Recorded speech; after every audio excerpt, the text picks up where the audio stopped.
നമുക്ക് എല്ലാവർക്കും അറിയാലോ. അപ്പൊ ഇവരുടെ ഇടയ്ക്ക് ആ ഇന്റർവ്യൂവിന്റെ നേരത്ത് ഞാനും പോയി പെട്ടു. അപ്പൊ ഞാനും ഇതിന്റെ ഇടയ്ക്ക് ഗ്യാപ്പ് കിട്ടുമ്പോ എന്തെങ്കിലും പറയാ, ഇവരുടെ ചിരി കണ്ട് ആസ്വദിക്കാന്ന് പറഞ്ഞപ്പോ എനിക്കും കിട്ടി. ഇവൻ അറ്റൻഷൻ പിടിച്ചു പറ്റാൻ നോക്കുവാന്ന്. ഞാൻ നിങ്ങൾ സംസാരിച്ചോട്ടെ, എനിക്ക് അത്ര അങ്ങനെ തോന്നിയോണ്ടാണ് നിന്നോട് മൈക്ക് തരാൻ ഞാൻ പറഞ്ഞത്. അല്ല, ഓരോ കാര്യം ഒരു ആവശ്യമില്ലാതെ ജഡ്ജ് ചെയ്യുന്ന ഉണ്ട്. വളരെ നേരത്തെ ചേട്ടൻ പറഞ്ഞ വളരെ രസകരമായിട്ട് കണ്ട് കൊള്ളാലോ എന്ന് പറഞ്ഞ് ഒഴിവാക്കാൻ പറ്റുന്ന സാധനങ്ങളൊക്കെ ഈ പറഞ്ഞാൽ വല്ലാണ്ട് ചിന്തിച്ച് കാട് കയറുന്നുണ്ട്.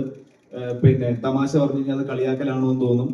ഈ പറഞ്ഞ പോലെ വയലൻസ് കുറച്ച് അധികമായി കഴിഞ്ഞാൽ ആൾക്കാരെ എത്ര ആൾക്കാർ സിനിമ കണ്ടെന്ന് ഞാൻ നന്നായി പുറത്ത് പോയി ജോലി ചെയ്ത് കുടുംബം നോക്കാന്ന് പറഞ്ഞ് പോയിട്ടുണ്ടെന്ന് എത്ര ആൾക്കാരെങ്ങനെ ചെയ്തിട്ടുണ്ടാവും. പക്ഷെ ആരും അതിനെപ്പറ്റി പറയുന്നില്ല.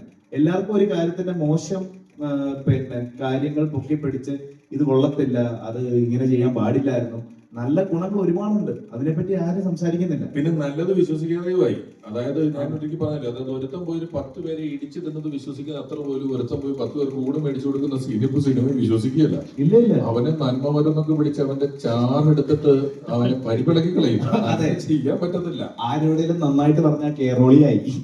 അങ്ങനെ ഇപ്പൊ ഓളികളുടെ കാലവും ഉണ്ട്, അത് നമ്മൾ മനസ്സിലാക്കണം. അപ്പൊ എതിരെ കുറ്റം പറയാൻ ഈസിയാ, പക്ഷെ അതിൽ നിന്ന് എന്തെങ്കിലും ഒരു കാര്യത്തിൽ ഒരു നല്ലതുണ്ടെങ്കിൽ ഇത് കൊള്ളായിരുന്നു കേട്ടോ, അങ്ങനെ പറയുന്നിടത്താണ് ഇപ്പൊ കുറച്ചുകൂടെ റിലവൻസ് ഉള്ളതെന്ന് എനിക്ക് തോന്നുന്നു. പിന്നെ എല്ലാരും പറയുന്ന ഇവരോട് ചോദിച്ചല്ലോ സിനിമാറ്റിക് ആയിട്ടാണ് ഈ കഥ പറഞ്ഞെന്നുള്ളത്. ശരിക്കും നമ്മുടെ ജീവിതത്തിൽ നടന്ന പല കാര്യവും നമുക്ക് സിനിമയായിട്ട് കാണിക്കാൻ പറ്റില്ല. ഇപ്പം ഈ അടുത്ത് വളരെ നമ്മളെല്ലാം ഞെട്ടിപ്പോയ ഒരു കൊലപാതകം, ഒരാള് 4-5 പേരെ കൊന്നു.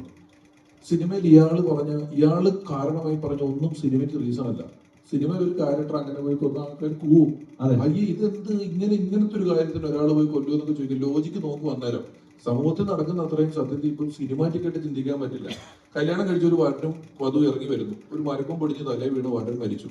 നിങ്ങൾ ഈ വാർത്ത പത്രത്തിൽ വായിച്ചാൽ ഒന്നുമില്ല, കല്യാണം കഴിഞ്ഞിട്ട് മരം ഒടിഞ്ഞു തലേ, ഇത് സിനിമ കാണിച്ച ആ സീന് പോവും.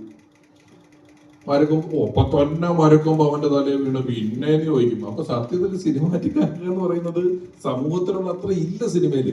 സമൂഹത്തിനാണ് കുറച്ചുകൂടെ നമുക്ക് വിശ്വസിക്കാനുള്ളത്. സിനിമ വിശ്വസിപ്പിക്കാൻ കൂടുതൽ പാടാണ്.